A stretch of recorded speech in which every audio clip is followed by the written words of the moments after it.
What's the most high risk, low reward thing you've ever done?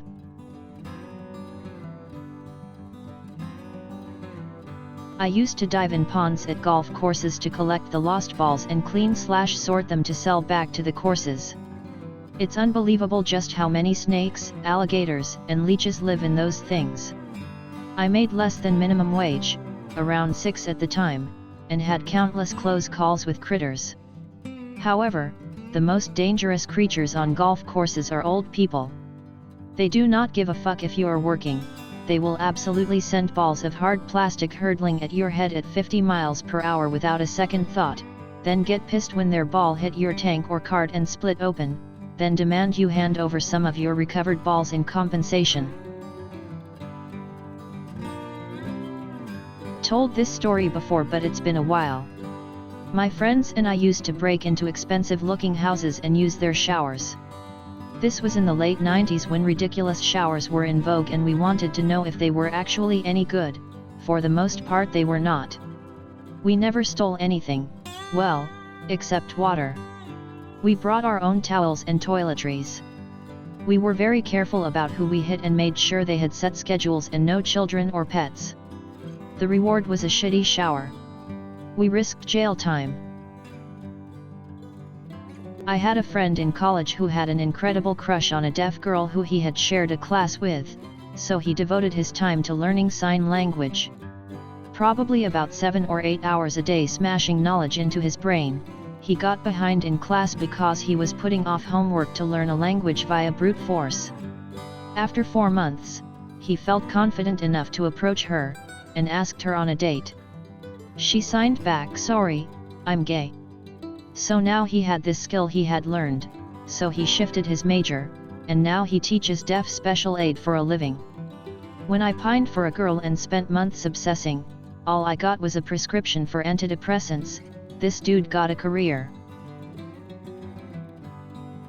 Whilst building a house, the second floor had an I-beam that extended into nowhere that needed to be painted with rust protection paint. The floor had not been installed yet and the joists were still going in. To save time, I shimmied out to the end of the beam and started painting. Every breath of wind made the whole thing sway. Just my movements made it wiggle a fair bit. Nearly took a 6-meter swan dive to a concrete floor about 12 times. I could have painted it after the floor was in, but that would mean laying down drop sheets and lots of messing around. Should have waited. Was a totally stupid thing to do. I was working as a chef in a gourmet bar/restaurant, and I'd become somewhat of a teacher's pet in the form of my manager's favorite employee because I was never late, covered shifts, etc. Not for his sake, I wanted more money. New guy started and he was just awful, only got 2 weeks into the job before almost being sacked, but I wanted to teach him the ways. Anyway, one day he carelessly left a cloth on an open flame during prep in the morning of Valentine's Day, our biggest revenue generator, and the fire ravaged through about 1/4 of the kitchen, including the stock, the microwaves, the cooker, and the veg prep area. And for some stupid reason I said it was my fault when the manager was on the warpath, thinking the new guy would be saved and I'd just take a bullet for being stupid and all would be fine eventually. Nope. I got sacked. He threw me out. To this day I will never ever understand why I put my neck into that guillotine of fire. One night I was driving some people home after a party. For some god-forsaken reason I thought I should drive. I wasn't wasted or anything, definitely still in control and within legal limits, but my passengers sure as weren't, and I was impressionable. We drove down a fairly big, straight road which is usually limited at 100 km per hour. This one however was limited at 50 km per hour. Didn't make sense to me cause it was straight, so I just floored it at the behest of the others in the car. We were going some 160 km per hour and then I saw the curve. Jesus Christ! It wasn't a slight bend in the road you could take with that speed. It was a full-blown 90 degrees turn and I'm going a 100 over. I slammed the brakes and took the turn like a race car driver with 80-ish and came to a complete stop right after. Car just stood there for a good 2 minutes and it was dead silent. I ain't doing that ever again. I was a free intern for a flower shop. One day there was a shady person walking in the store basement.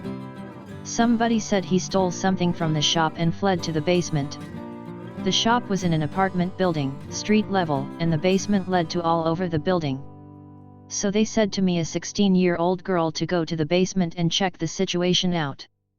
Well, I was young and dumb and went. Thank God I found no one. Freshman year of high school, I went to Spanish class and the door wasn't open, so I waited outside for the teacher to come back from her lunch break, as she was not inside. Took her a while, and while I waited, a bunch of my other classmates were waiting too. I was friends with a couple people in that class, and I thought it would be funny to jokingly try to open the lock on the door with a bobby pin. So I tried, and I stuck the bobby pin in the lock a load of times. Giggles and whatever. Well, by the time the teacher showed up a couple minutes later and tried to unlock the door, it wouldn't open.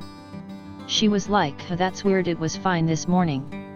Keep in mind, this high school was pretty strict and they had cameras everywhere. So I was freaking out internally, like, OMG. The teacher decides to send me, of all people, to the office to ask for someone to open the door. Worst couple minutes of my life, praying that my friends didn't say a word, LOL. Lots and lots of illegal graffiti. For about 3 years it was all I cared about.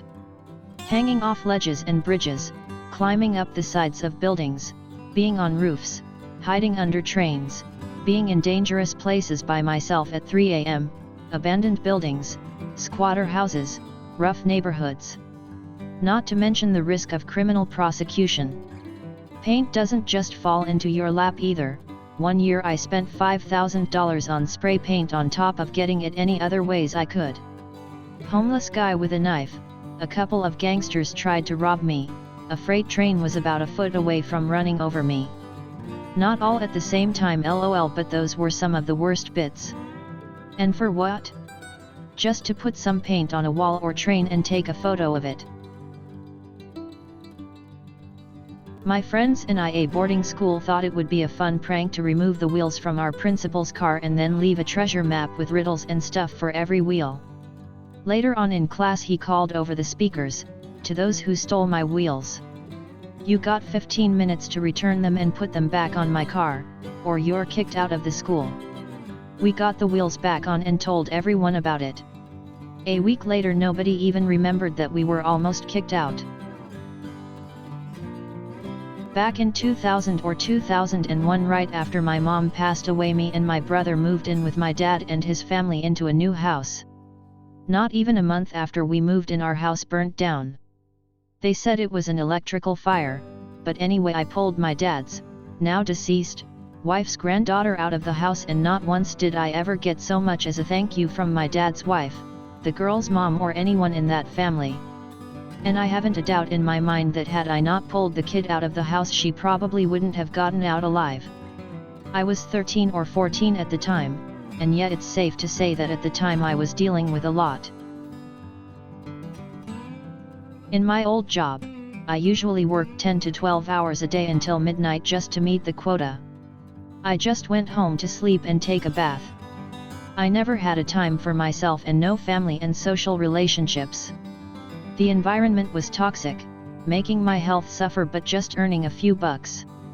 Anyways, that was almost 2 years ago. Now, I had a more stable job, also earning online, doing freelance writing jobs and the likes. P.S. Never settle for less, know your value. Your worth is more than what you expected. Smiley face. Honestly, probably university for me. Got a master's degree, and the corresponding mountain of student loan debt, in a competitive field in which you arguably don't really need an on-paper qualification to succeed. I was naive and optimistic that getting a high level of specialized training with industry mentors, which is what the master's program offered, would benefit my career immensely. Ended up working an entry/mid-level job in a related field, working with peers who are younger and didn't need to attain the same level of education to get the same job I have, and who also aren't saddled with the student loan debts I have. High risk, Low reward in a nutshell.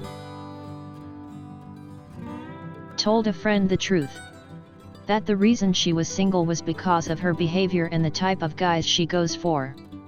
I knew it could ruin the friendship, but I just couldn't keep watching her chase after cheating narcissists whilst being aggressively dismissive of any reasonable guy that approached her. You can't keep getting drunk and yelling all men are just horrible in mixed company, then wonder why guys stay away from you. Sprayed my class with pepper spray before anyone walked in. When the teacher and students started walking in, they walked back out. I just did it because I thought it would be funny, but the teacher took it as a threat from someone. I can't imagine what would have happened if they knew who it was. Drove across a flooded bridge to pick my girlfriend up from work. Watched as bigger cars than mine drifted off the side.